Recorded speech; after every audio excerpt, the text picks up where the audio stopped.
மேலகத்தில் இருக்கிற மரம் இது கல்லால மரம், விழுதில்லாத ஆலமரம், தலவிருஷ மரம், தட்சிணாமூர்த்திகிட்ட இருக்கிறது.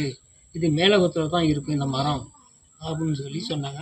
அதை கட்டி கூண்டு கட்டி வச்சு அதை காப்பாற்றினேன். அந்த 6 திருமுகத்த மரம்.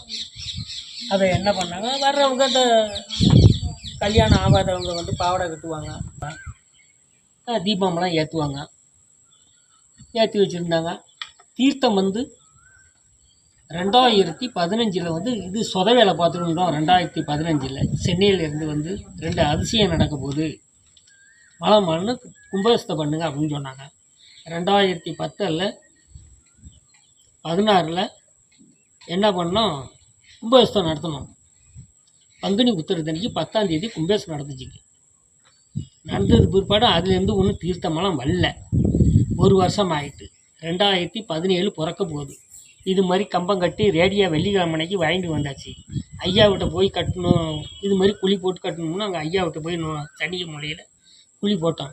கல்லா போயிட்டு மறுபடியும் அம்பாள்கிட்ட போய் 1 அடி வெட்டணும். தண்ணி பீர் விட்டு அடிக்குது. பீர் விட்டு அடித்தது அப்புறம் 4 பக்கமும் செவுத்துக்களில் 4 பக்கமும் தண்ணி வருது. வாசப்பிடிக்கு நேராக வெட்டுறோம், 4 அடி தண்ணி வரல, ஊமை தண்ணி மாதிரிக்கே வந்துச்சு. சரின்னு அப்புறம் எல்லாம் அப்படியே போட்டுட்டு அப்புறம் நான் இந்த கம்பத்தை வச்சு இங்கே குருபகவான்கிட்ட வச்சு ஒரு 4 அடி வெட்டி